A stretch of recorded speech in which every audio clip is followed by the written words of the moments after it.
کله به پیغمبر هر ځای ځای کې علی معرفي کول او عزیزان گرامی وړکوالي نه علی رسول الله د جانشینۍ پوره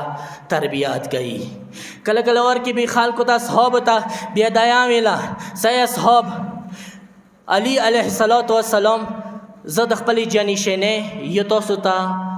یوه قاعده وښیم یوه کلیه وښیم سمانه ورسته چوک جانشین جوړېدای شي. یوه قاعده کلیه به خلکو ته خیاله څنګه سوای علی نه هیچا باندې افیټ نه رتله. حضرت سلمان راغللو سلمان یا رسول الله من وصیک ای رسول الله د تا جانشین د تا وصی چوک دی فسکته. رسول الله خاموش ولو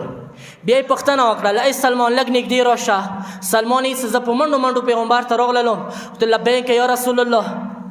وما ته دې یا سلمان من وصی موسی توجه هم نه کنه وړونو من وصی موسی د حضرت موسی وصی چوک و حضرت موسی جانشین چوک و حضرت سلمان څنګه تاریخ دان و عالم و هغه ته پاته وه هغه د یا رسول الله یوشع بن نون و د حضرت موسی علیه السلام وصی برحق یوشع بن نون و چونکه حضرت هارون د حضرت موسی علیه السلام زندگی کې دنیا نه لاړ وفات شو نو یوشع بن نون حضرت موسی جانشین پاتې شولو او ته یې د دغه ځکه جمله ده ښه سوچ وکړو. نو پیغمبر پوښتنه کوي یا سلمان لماذا پوښتنه دا درنه کوم څه یوشع بن نون د حضرت موسی وصي ویلې وګرځېدلو یوشع بن نون حضرت موسی جانشین و خلیفه ویلې وګرځېدو څه وجه بني اسرائیل کې خو دومره ډېر کسان وو بل څوک ویلې نشو جوړ. سلمان ته پاته دی سلمان عالم دی سلمان مکتب محمدی نه درس خسته دی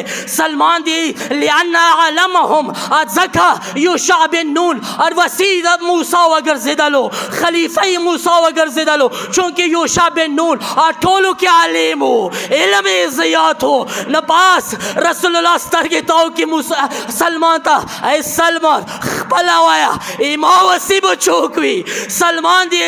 یا رسول الله ما ته پاته دی د هغې تاومات کې علي نه پورته عالم بل نشته دی خو په خپل خلی وای بهتره بوي نه رسول الله دی ای سلمان جانشین ایما وصی د تاسو کې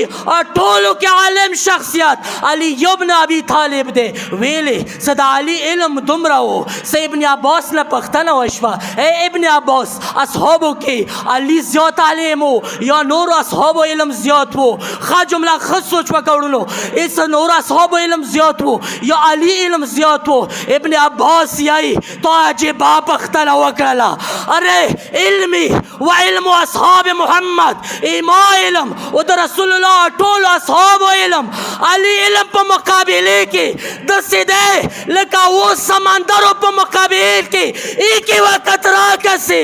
علی و سمندر مو ایک وقت را